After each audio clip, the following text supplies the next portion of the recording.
If I can feel the emotion of gratitude before the event occurs, then my body will be so objective that it's living in that future. Hello and welcome to the Pacific Channel. I'm your host, Steve Doherty. In this audio clip, a host named Kelly asked Dr. Joe Dispenza, what about people who are too sick to do the work? What about those people who can't breathe without pain or who can't do anything because they are in so much pain? Dr. Joe is going to answer by saying that he doesn't mean to sound demeaning, but that no one can tell him anymore that they are too sick. He has seen people who were on the verge of suicide, who were very sick, do the work and recover. He has seen people too weak to drive to his week-long events who did the work anyway and fully recovered. In other words, there really is no excuse, right? But what I would like to say is that this is why it's a good idea to not allow yourself to get that sick. Do the work before it gets to that point. The way it works is that a negative thought that you think will create a negative emotion in your body that you can describe, such as anger or sadness, guilt, or depression. And then if you allow that negative thought to continue, if you don't find a way to change the way you think, it will create a sensation in your body. And if you ignore this sensation, it becomes a physical pain. And then if you ignore the thoughts that created that pain, then it becomes chronic pain or disease. And then if you still ignore the original vibrational discord or negative thought you had in the first place, it will become a chronic disease. This is why it's so important to change your thinking and to do this work.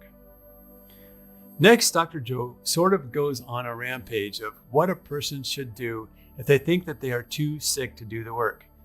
What he is about to say is that if you gain the knowledge of the what and the why, then the how becomes easier. So you have to get beyond the body. That's the work. That's the work to begin with. It's just that if a person is very sick, they have allowed the body to become the mind too much. But it's never too late. No matter how sick you are, you can do the work. Let's listen to Dr. Joe explain this now, and then we'll talk about another option that may help make it easier for someone in chronic pain. I'm your host, Dr. Joe Dispenza. Let's begin. We are our own generators of energy and of healing and of manifestation. We are co-creators with life, and everything that we need is right where we are, no matter how.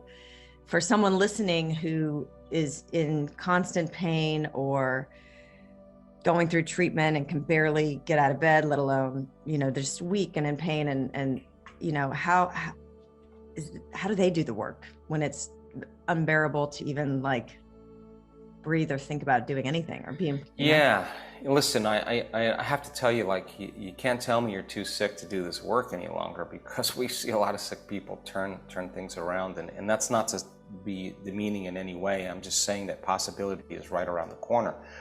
So it turns out you have to get beyond your body in order to heal your body, because if you're still your body, you're matter trying to change matter. It's just going to take time, and you can change your diet, and you can take all these supplements and all these medications, chemical balance, physical balance, but if you don't take care of that emotional component, your body's believing it's living in the same environment. So it's so important for people to understand that the process of change many times is not linear.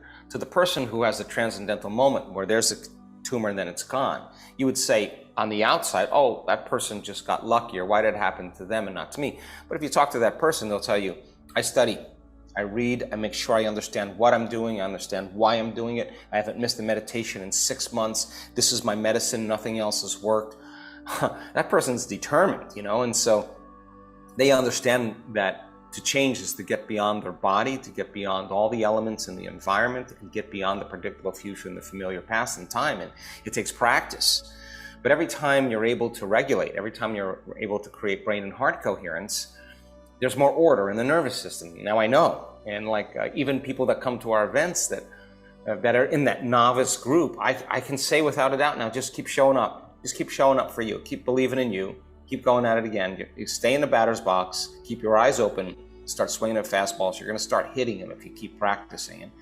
And so a person who deals with a lot of pain, if they keep at it and they keep following the formula that we teach and if they just follow that formula, they'll have their moment where they actually forget about their pain, and that becomes what they want more of, right? And you start lowering the volume to the pain, and you're moving the body out of the past into the present moment. And God, we've had so many people that had some pretty brutal pasts with abuse, all kinds of abuse, that were suicidal, had a lot of health conditions. They come to the end, in their meditation, where they just think they can't go any further, getting ready to quit, ready to give up. But they think about all the times they showed up for themselves, and they just go, I gotta go one more time. And they go again, and like a blanket is lifted off them. They see their entire past. They don't want to change a thing in their past because it got them to this moment where they feel so whole again. And they look at their betrayers, and they look at their adversity, and they bless it, because and with compassion and love, they understand that they're seeing it from a greater level of consciousness. And that's the moment you see the instantaneous change. I mean, instantaneous change in their health, and instantaneous change in their life, and instantaneous change in their attitude as well. So I would say you got to keep going, and you just got to keep showing up. And this is the remedy that we need right now as a human family. And that's what the pandemic, hopefully you're not listening to this too far in the future, but we've all experienced, and we'll continue to experience, just the awareness that has come from going through this global, really crazy time together. But this is the remedy, because your formula that you teach and that you've, refined, and it's an amazing program. You're teaching people, we all have the instrument we can use. So it's universal, it's accessible, and it cultivates love and compassion and connection, which is in alignment with our source, with what we're made of.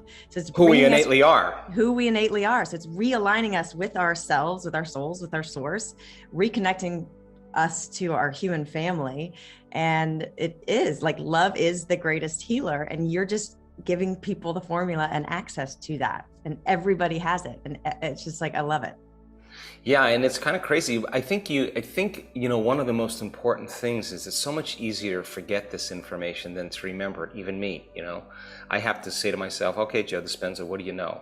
And take a moment and just set down my cell phone and disconnect from everything and really have a thought, and keep reconstructing the model in my mind. It's so important to do that, because if we understand the what and the why, and the how gets easier, then we assign more meaning and more belief and more intention behind it.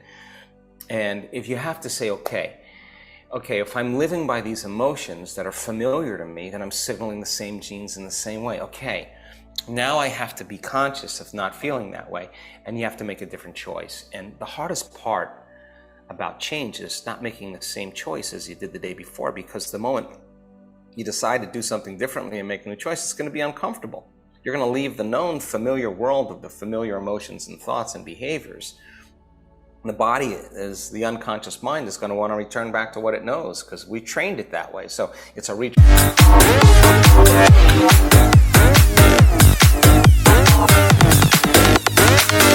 Let me break it down.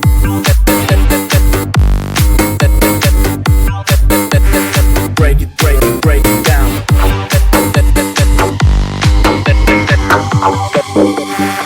Để em được ngã lưng lên một chút.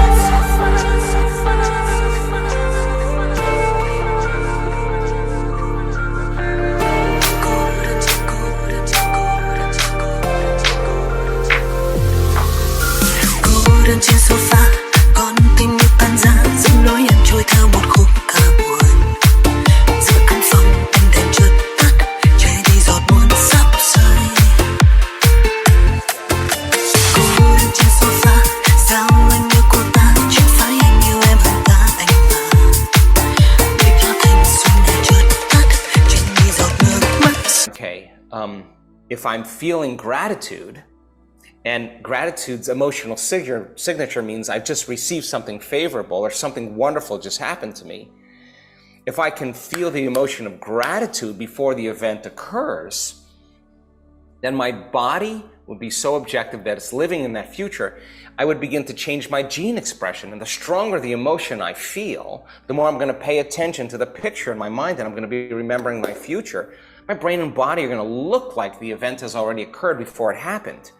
And if genes make proteins, and proteins are responsible for the structure and function of my body, and the expression of proteins is the expression of life, then I'm going to keep signaling these. I'm going to keep knocking on the door every day. And I don't care if my life is falling apart. I'm not going to fall to that familiar emotion. I'm not going to speak the same way. I'm not going to think the same way. What thoughts do I want to fire and wire in my brain? And with intention and attention, I'm going to keep reviewing them till it becomes an automatic thought in my head, like you can. How am I going to be today? How am I going to be with my family? How am I going to be in traffic? How am I going to be with my coworkers? How am I going to be when I'm alone? And you start rehearsing who you're going to be. The brain in the present moment doesn't know the difference between the outer world and the inner world. It's the brain, what it's imagining looks real. And if we're present, the brain looks like you already did it. You're priming the brain. It's no longer a record of the past. Now it's a map to the future. You're there in place. Keep practicing that rehearsal in your mind. It's going to become automatic, and you're going to start behaving like that person. Then you said, can I teach my body emotionally what this future feels like before it happens? If you could truly open your heart and truly feel that elevated emotion, if you kept practicing that, I promise you, you would feel more of that in your day and less of the other place. And meditation means to become familiar with. And how you think, how you act, and how you feel is your personality. And your personality creates your personal reality. That's the game, right? So when that occurs, then it's no longer about the past and what happened to you and the story people tell about that. They're telling a story of their future. In fact, they're more in love with their future than they are with their past. They believe in the future more than they believe in their past. And I think that when we believe in ourselves, we believe in possibilities. And when we believe in possibilities, we have to believe in ourselves. And showing up every day means...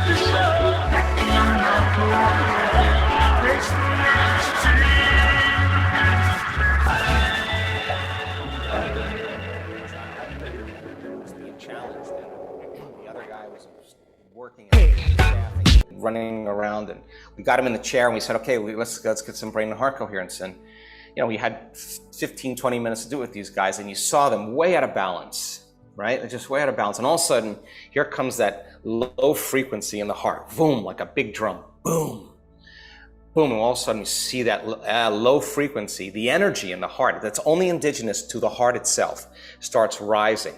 And then all of a sudden you see it rise, and then you see the sympathetic nervous system rise with it. So now we know they're totally relaxed and they're totally awake and aware. The sympathetic nervous system is working for an arousal. When you see that kind of connection and you see someone be able to change that in a matter of moments, I say they should be able to do that with their eyes open at any moment. It should be such a skill. And that's when we maintain our energy and our power.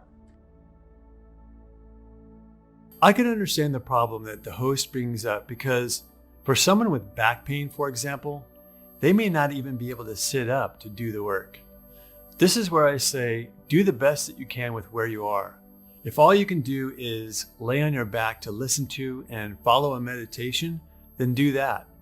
If all you can do is partially take a deep breath in, partially squeeze your muscles to bring that energy up from your lower energy centers, then do that. Just do your best and try to do a little better than you have before. Do what you can do and push yourself mentally to do as well as you can. That's the work anyway, right? The work is to get your body to follow your mind and not the other way around. So no matter where you are, you can do it and do just a little bit more. Another alternative is to do EFT to reduce or remove the pain beforehand so that you can more easily focus on your meditation. EFT is an excellent tool to address acute direct pain wherever it is in your body now. You could just tap on your karate chop point and say something general like, even though I have this pain and it's keeping me from having a good meditation, I deeply and completely accept myself. Do that 3 times, then tap on all the different energy meridian endpoints, which is the top of your head, your inner eyebrow, the side of your eye, underneath your eye, underneath your nose, on your chin, on your collarbone, and then underneath your arm. And each time you tap on a point like that, simply say the reminder phrase of this pain.